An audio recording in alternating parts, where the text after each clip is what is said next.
Hey, what's up, guys, and welcome to Talk with Tubbs, a petrol head's perspective. As you all know, I'm your host, Tapelo, aka Tubbs, and I'm the guy who's going to talk you through this whole podcast. As you know, this is a weekly podcast I try and do where I talk about everything ranging from motorsport news to what's happening in my favorite motorsport racing, Formula One, but also touch base with what's happening on social media, what car manufacturers have to say, and what you guys, the listeners, and the people who are passionate petrol heads have to say about what's happening in the world of motoring. As always, I try and keep it brief, try and give you what's what, share my opinions, because at the end of the day, that's what this podcast is about. It's a platform for me to share my experiences and my thoughts while also touching base with what the rest of the world thinks. So I hope you sit back, enjoy the rest of this episode, and as ever, let's get down to it. All right, that's the admin done. So, look, it was a big week for motoring, honestly, last week, especially for the things I was most excited about and the things that I wanted to talk about. So, I'm not going to waste time. We're going to jump right in. Off the bat, what it started with in the beginning of the week was the new McLaren MC35A something. Whatever the code for this year's car is, McLaren F1 launched their car for the 2021 Formula One season. And look, the regulations didn't really change that much. They changed significantly under the skin. And I think that's mainly front wing and rear wing. I don't know if you caught... I can't remember. I think it was in December when Mercedes released a video on the YouTube channel of one of their chief engineers just going through what's changed for the 2021 season. And the biggest news is it might not be major changes because wholesale changes to the structure of the body, engines, and everything is coming next year. So this year was more of a continuation of sorts. Take what you had in 2020, apply those slight changes, and off you go. So that was not that big an issue. And I think the McLaren looks great. It's always looked great. I love the color scheme. So there's not really much to talk about the car. I know Formula One teams are going to launch their cars really quickly as we go along now. And honestly, it's like, I don't have a problem with it. They're fine. They're not, how do I say this properly? They're not that exciting for me because car launches are just car launches. It's all praise. They're going to talk this, they're going to talk that. I start to get excited for a Formula One season the moment preseason testing starts. The moment, yes, I know you shouldn't read too much into testing, but that's where you can kind of see, you build an expectation for the season. When they launch cars, as cool as it is to look at, it's not that interesting. It's not that big a talking point, especially if you want to make content for a podcast, you know what I mean? So yeah, you look at that and you're like, okay, new car, cool, new color scheme, cool, new livery, yada, yada, yada. But all of us are still waiting for, we're waiting for testing so that we can gauge the car. So yes, they're going to be coming thick and fast now. The season is getting closer and closer. So that's going to be nice to watch, but nothing really much to talk about there. And just like that, we move on to the big news. So what I was most excited about last week was the new cars that were due to be launched that week, namely the Porsche 992 911 GT3 and the new McLaren Artura. So that's where the main bulk of this podcast is going to be, because I really want to go into detail with these cars. Now, let's start off with the Porsche. So I always say this, right? I grew up as a Ferrari fan, and I still am a Ferrari fan. That's still my favorite supercar. Hell, I think it's still my favorite car manufacturer, period. So when the longer I went into cars and the more I read about cars and the more content I started to watch, I started to develop an appreciation, a respect, a love for Porsche cars, right? So I always tell people this. When you talk to me about Porsche, I don't really care that much for anything pre-2000. From the year 2000 coming on, that's where I start to focus. That's where I start to enjoy. That's where I start to crave, that those are the certain, your 996, 997, 991. That's my kind of stuff. So ever since then, and currently now, I'm always on the lookout for what Porsche is going to do. I'm always on the lookout for what's their new car, what are they doing, have they got planned. I still haven't had the fortune of being in a Porsche, let alone drive one, but from everything I read, from everything I watch, it's a car that after everyone drives one, they appreciate the whole brand immediately because of that singular experience of being in a Porsche.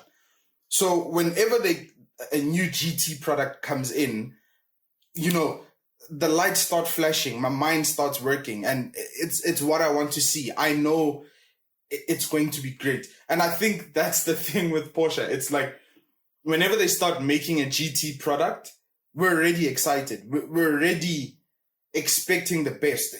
And that's the thing. They always live up to those expectations. I don't know how high you, the listener, your expectations are for a Porsche GT car, but mine are relatively high because I know through history what Porsche has been able to do with the GT platform. They've been able to make a car that many class as a sports car, but I honestly think the GT cars are supercars now.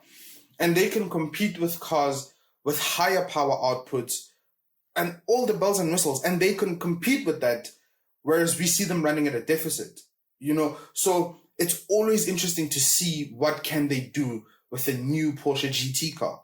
And with this one, we went crazy, me included, last year when every channel seemingly released a video when they were talking with Andreas Prodinger, the head of Porsche GT, and he was taking them in a drive in the prototype model of the new GT3, and they were talking about it.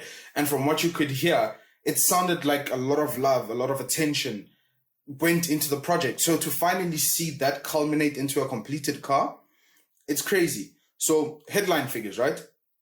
Because I know we love numbers on this podcast. So they've pushed the power up to about 510 horsepower, depending on what metric you use. It's 510 or 503. So 510 horsepower and 470 Newton meters of torque. Now, it doesn't sound like major power gains. It isn't. But that torque figure is exactly the same as the previous generation's GT3 RS. That's a good thing.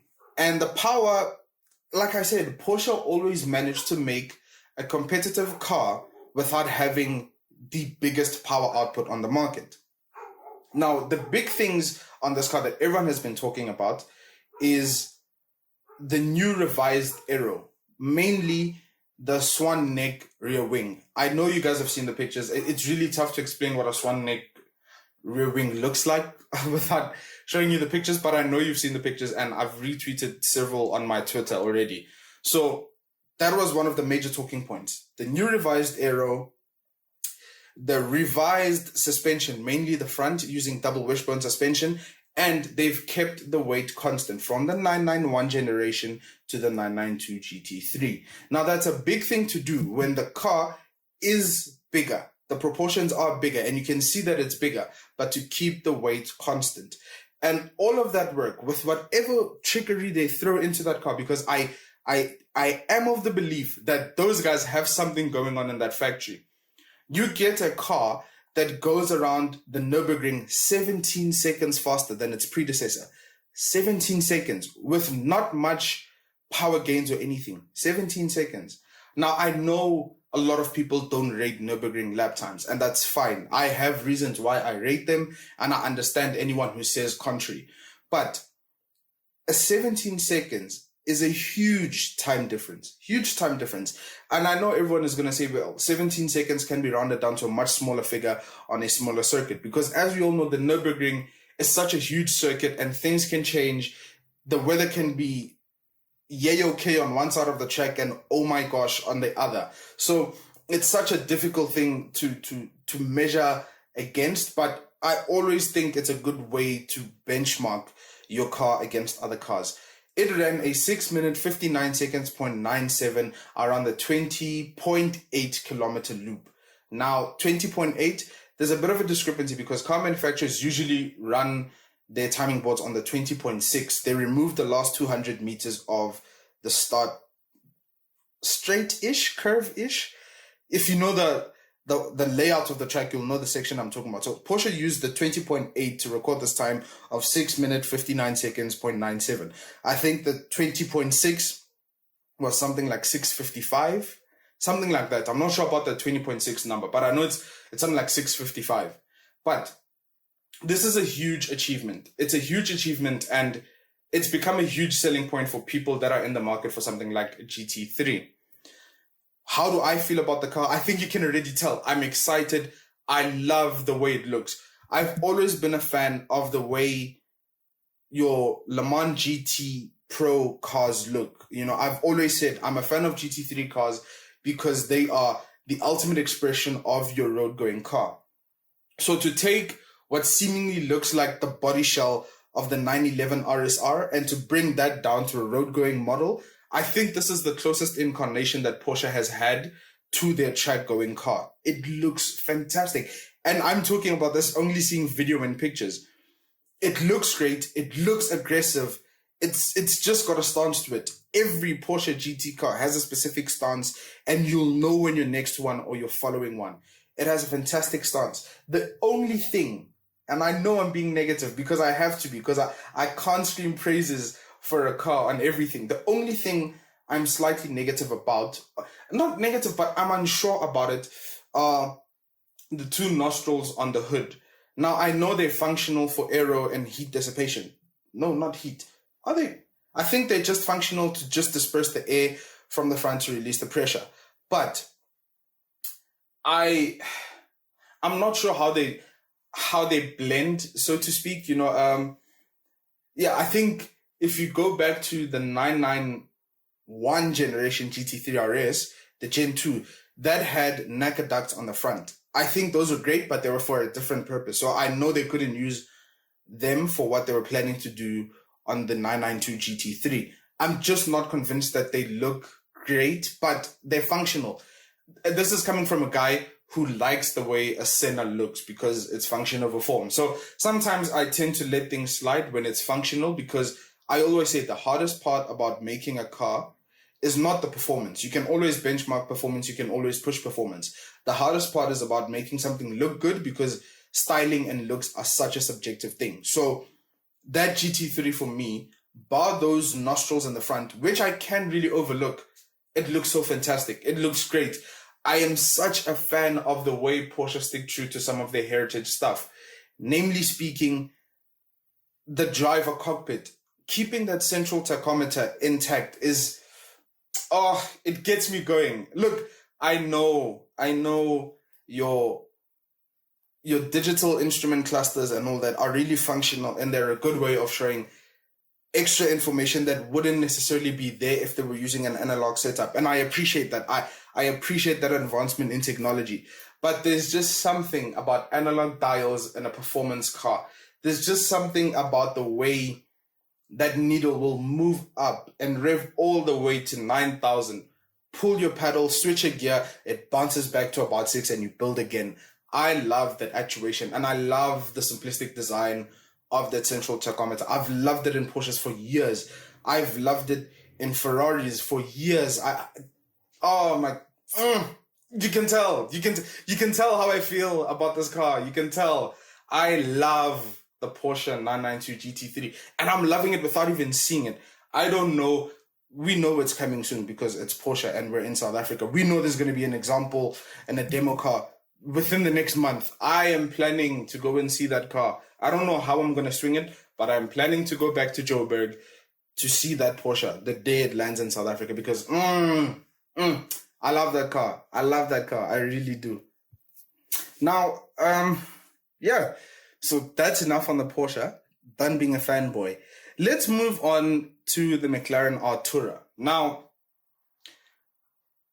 this is a big car for McLaren, and this is a big car for the performance car industry as a whole. It really is. It really is. I don't care how you feel about McLaren, but you can appreciate the importance of this car.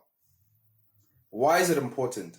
So, firstly, for the brand, it's a new engine. It's a new engine.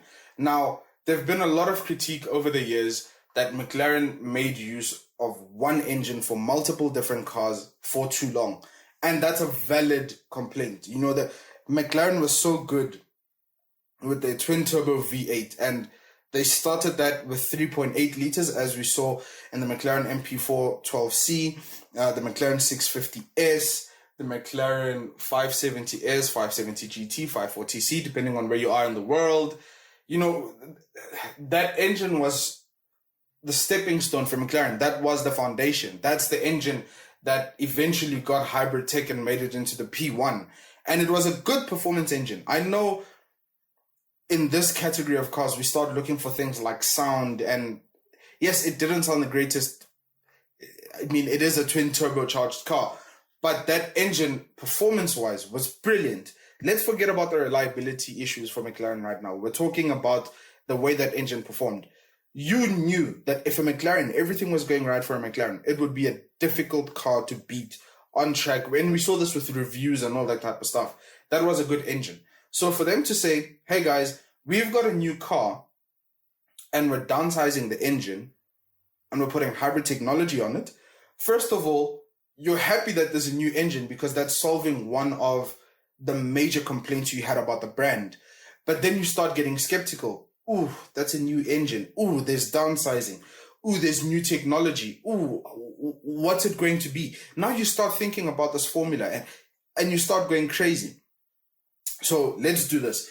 It's a hybrid 3-liter twin turbocharged V6 engine that's pushing out 670 horsepower and 720 Newton meters of torque. Again, it's just numbers because on this podcast we talk numbers. But it's a new engine, and a new engine means a new capability of performance. And it's interesting. You might not be a fan of smaller engines, but the performance potential of these engines makes them interesting. And we saw this with what Ferrari did on the SF90. You know, they went for a 4-liter V8 with hybrid technology. And as much as there hasn't been too much reaction to the car, it's a brilliant platform to build on. It's a way of securing the brand and those models for the future regulations that are incoming. So McLaren doing the same thing, but with a smaller capacity engine is great. Yes, it's not as groundbreaking because we've seen elements of this technology from Ferrari. We've seen elements of this technology from Porsche. But that's what it's about. It's about learning. It's about developing something. So the engine, I'm going to touch on this engine later. I'm going to skip the engine part for the McLaren right now, and I'm just going to talk about the car. Later in the podcast, I'm going to touch on what I feel about a hybrid V6 engine. So I'm going to come back to that, right? So the car itself. Now, again, it's so difficult to judge a car based on what you see in film and video and pictures. Certain cars you don't like in video, but you see them in the flesh and they look so much better. Certain cars, it's the opposite. But I will say this, I've always been a fan of the way the McLaren Sport Series cars looked. Sport Series, let's put context. For you guys that don't know, McLaren made cars in namely 3 series. You have the Sport Series, which is your 570S, 570 GT, and the 600 LT, which sits atop of the Sport Series. Then you have your Super Series, which used to be the 650S, then eventually the 720S, and now you have the 765 LT that sits on top of that.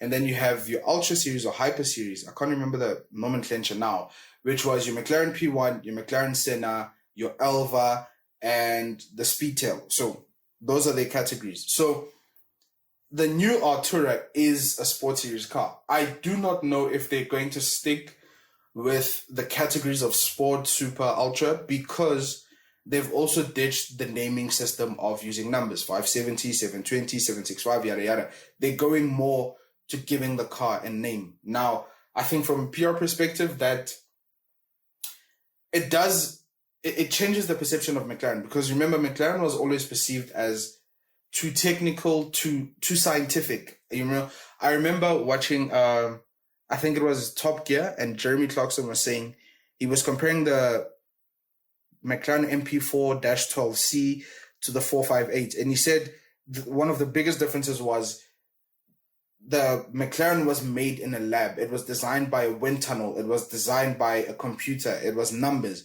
Whereas Ferrari had soul, it had passion. So I think giving the car a name kind of, it doesn't change that perspective for McLaren, but for the customer, it kind of gives it a different dimension. Like, oh, this is a car. There's emotion added to this car. How much of that emotion? It's too early to tell. There haven't been reviews on the car or driving impressions or anything like that. We've just seen the car static in a studio. So we're still going on that. So I think the name is cool. I have no problem with that.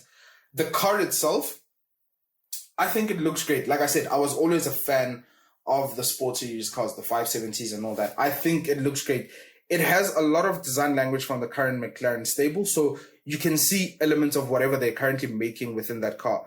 For example, the front light housing and the lights of the Artura have striking resemblance to that of the 720S. Now, I'm not the biggest fan of the 720S, but I still appreciate its bold and different design. So seeing that trickle down to the Artura, it's cool. I can't complain too much about it. So I think it's a good car. And of the press videos we saw of that car static in the studio, that green color, I'm not a boisterous person as a whole, but I think there's something to be appreciated about supercars in a bright, vibrant color. You know, I think it's because supercars are not the kind of car you'll see every day. You know, there's something all right with a Golf, a Polo, a Toyota being white, blue, red. That's fine. Those are daily colors. Those are colors you'll see repeated on the road every day, every day, every day. But the moment you start to see something like a Ferrari, a Porsche, a McLaren, it's not a car you see every day. So when you see those cars, it's already an event. Now to further just nail down that point of how big that car is, an event it is, you put a vibrant, unusual, unorthodox color on it, and it just makes it stand out. And I think that's also a good thing because, like we're saying, McLaren doesn't have the most out there design language. So to have that car stand out because of its color, it won't have the loudest engine, but it will have road presence. I think that's a good thing. I don't know how good a thing that is for the kind of guy who wants to buy a supercar and be understated about it, but I love that orange color. I really hope the moment we start seeing these cars arrive on the local show, someone or many someones specs their car in that color, you know. Or what's that McLaren orange, papaya orange? Great. Love it, you know. Yeah, we're used to black cars, red cars, and that type of stuff. I really want to see these colors on these cars. That's why I love the Porsche paint to sample stuff. You know, paint a car how you like it. That's really one of the biggest problems I had with people that flipped supercars. They bought cars in mundane colors because they were hoping to resell them for a bigger number one day. Look, life is about enjoyment, especially now during a pandemic when so many lives are being lost. You want to enjoy everything that you do. And I think speccing a car how you would like in a color as vibrant as that, that's fun. That's fun. Oh, there's a fly in here. Sorry if you're picking this up, but there's a fly buzzing around in the recording where I'm recording, and I don't know if you can pick it up, but yeah. So yeah, I love that color on that car. I think it looks great. I'm not convinced about the middle part of it, sort of like just over the engine bay where the cockpit ends, because it's very, the way they designed it with the buttresses and the way sort of like the cockpit just ends, it doesn't flow into the rest of the body of the car. It seems very Spider-esque, you know. It's a design that we've seen more often than not on McLaren Spiders. So your 600 LT Spider had a similar design. More importantly, your 720S Spider with those buttresses had a design. And it's weird to have that kind of design. It's weird to have that kind of design on a coupe, you know. So I don't. You see, I'm picking up on things this week. I'm picking up on things I don't like about these cars. So I really don't know how I feel about that design element, but the rest of the car looks great. It looks great. I cannot wait to see it in the flesh. I cannot wait for driving impressions. Similarly with the Porsche as well. I heard or I read somewhere that the Porsche driving impressions will be out fairly soon. Now, I don't know how soon is soon, but soon. So, yeah. Look, the pandemic is probably going to delay them, and it's going to be a big task to do, but I cannot wait to see these cars being driven by these journalists and influencers. It doesn't matter what you call them. But, yeah, look, I really want McLaren to succeed. I like McLaren. I have a soft spot for them. Why? I'm really not sure at this point, but yeah, it's a company that I really want to see succeed, not only in racing, but in their general day-to-day sales of supercars. I really want to see those cars because I think there's something special about those cars. I cannot tell you now what it is, but there is something special. And this car, if this is the next evolution for McLaren, I think it seems to be a good foundation to build upon for the hybrid engined era, whatever you want to call it. It's a good foundation. Oh, and I will say this. Kudos to McLaren for still keeping it rear-wheel drive. I know when Ferrari did this with the SF90 and they made it four-wheel drive, a lot of people said, oh no, it doesn't have the characteristic Ferrari thing, So yeah, but kudos to McLaren for keeping it rear-wheel drive. I think that that brings an element of fun to it. I know last week I think I said this on Twitter. I'm not sure if I said it in the last podcast, but I did say that one thing that's going to set these manufacturers apart is how usable their cars are. And I know usable means making it accessible to the everyday layman, and four-wheel drive might seem like the safer option, but doing this on a rear-wheel drive platform still adds that element of fun. It still makes it interesting. So yeah, I really hope good things are coming for that McLaren because it's a car that I'm very interested in seeing. Right, and just to touch on something, I've seen that the new Mercedes C-Class leaks have been circulating on the web. Yeah, man. Can you sense the disappointment? I don't know. Look, ever since the W204, I was a big fan of the way the W204 C-Class looked. I was a big fan of that styling. And then we got something totally different with the 205. And I wasn't a big fan of the way that car looked. Yes, it grew on me as time went by, and I found it less ugly, less radical, and I kind of accepted the design, but it's still not a car that I say, oh, this is one of the best they've ever made. Nah. Tech and all that, yes, but the exterior design, no. And seemingly the new C-Class follows on from that, and it just expands further on that design. So I'm not the biggest fan. As a lot of people have been saying on social media, it's a baby S-Class. Now that's good for the C-Class people, that's kind of bad for the S-Class people. From an outsider who doesn't have either, who's looking from outside of the window looking inwards, I'm not really a fan of how their cars really look like the same thing, and then you just have to know how to differentiate. For example, with the previous generation, one of the most obvious things to differentiate was the daytime running lights. The C-Class had one strip, E-Class 2, S-Class 3. I don't know. I'm not feeling it, man. I'm not feeling it. Look, I know the interior is going to be classy because it's Mercedes. The technology is going to be there because modern times, and it's a Mercedes. But that exterior styling, man, it's just not doing it for me. So I end up looking back at what used to be rather than what is. And look, maybe I'm being too pessimistic about the car from the word go, considering that it's leaks. But we know how the industry is now. A leak generally turns out to be what it actually is. There's nothing to differentiate between the two. So listen, I'll reserve some of my opinions until the car is properly revealed and all that. But yeah, I'm not feeling it. I'm not feeling it.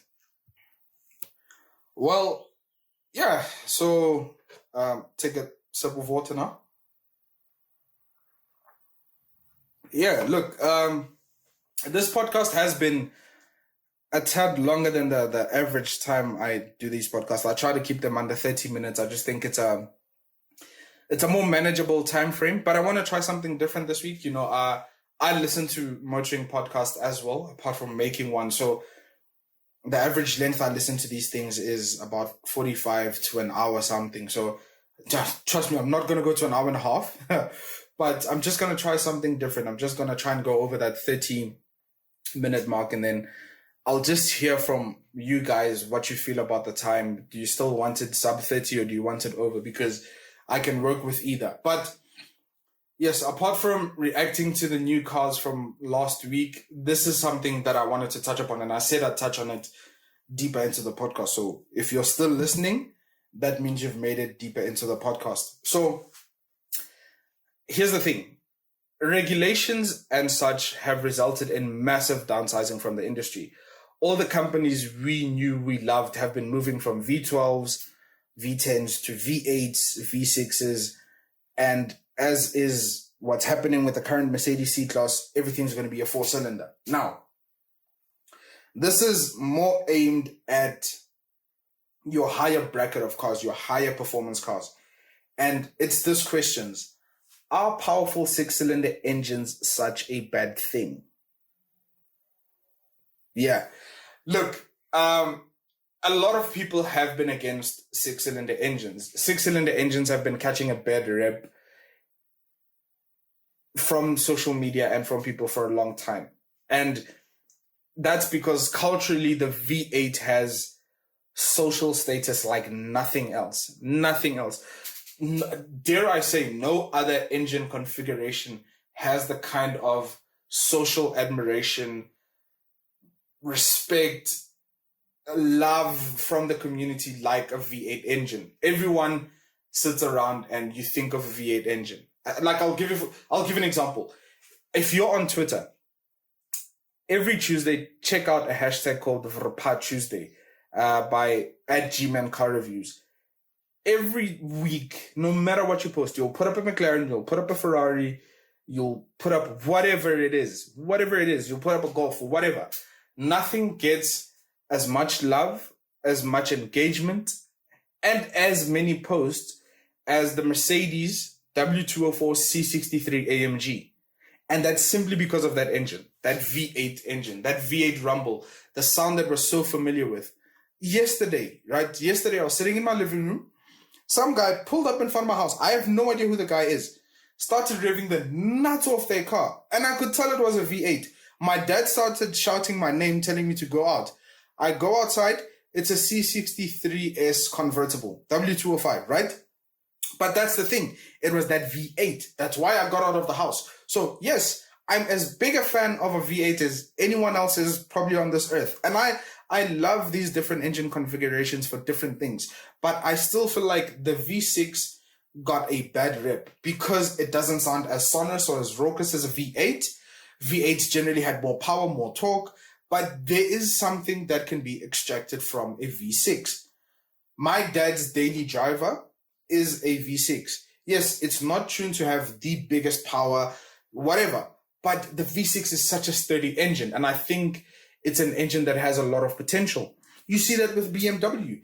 As much as BMW make a good V8 and a good V12, I'm looking at you, McLaren F1, BMW made their name with straight 6 engines. It's as simple as that. Every time people talk about a BMW, one of the biggest consensus is that straight 6 engine in that BMW is a gem. And that's why it's so widely used in application.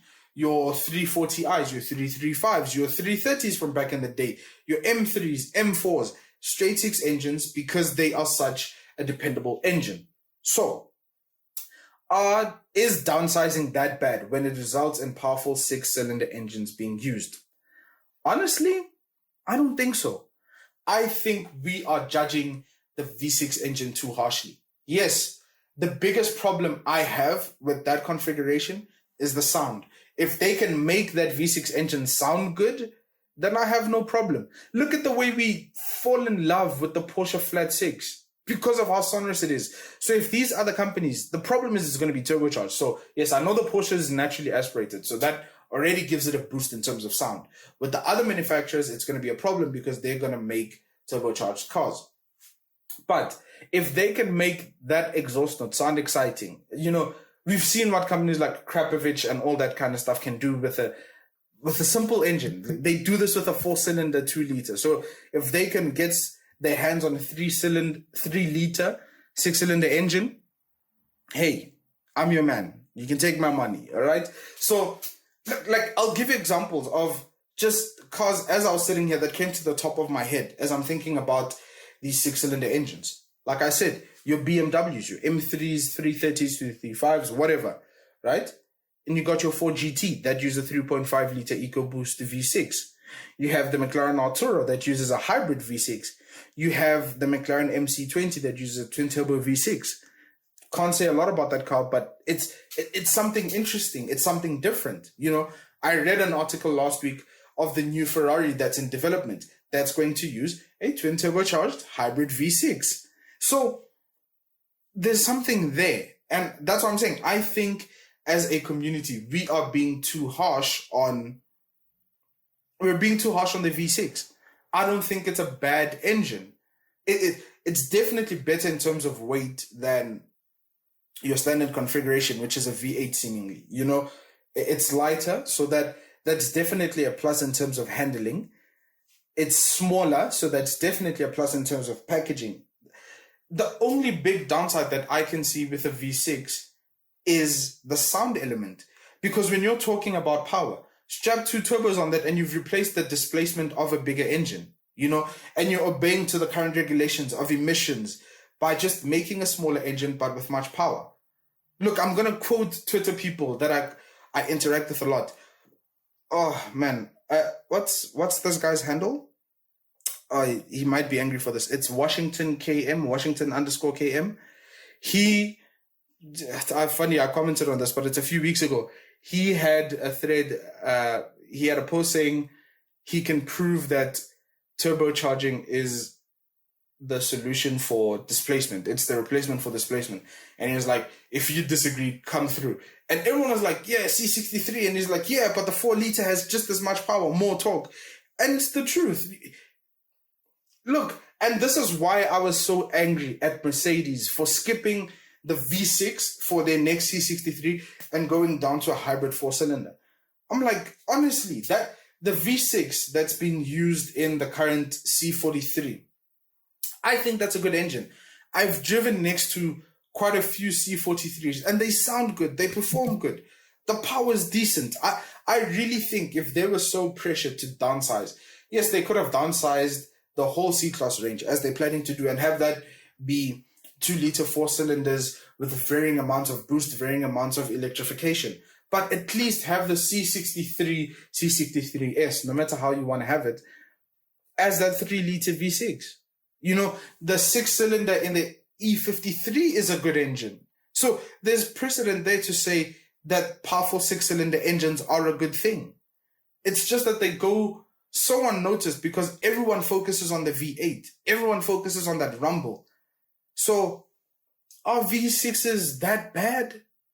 Are powerful 6-cylinder engines such a bad thing for the community? I think not. I think we've been too harsh on that engine configuration. And I think for the way the world is headed, that engine might just be our saving grace. It might be the biggest compromise that we want for petrol heads. It might be the compromise from losing a V8, a V10, a V12. Instead of getting that 4-cylinder, 3-cylinder, get a 3-liter, 3.5-liter V6. That might just be the future of petrol heads. That just might be what manufacturers use to get our hearts racing. It's compliant with regulations. It's decent for driving. It's decent for power. They can work something out with the sound. So yeah, powerful 6-cylinder engines. Sign me up. This has been Tapelo with Talk with Tubbs. A good episode, I must say. You know the drill. Like, comment, subscribe to the channel. I'm going to try and push these out weekly. Follow me on Twitter at Tubbs_Meriohle. THAPZ_MEREOHLE. Follow me on Instagram. Hardly ever use it, but that's my handle as well. And yeah, thank you so much for listening to this week's podcast. Talk with Tubbs.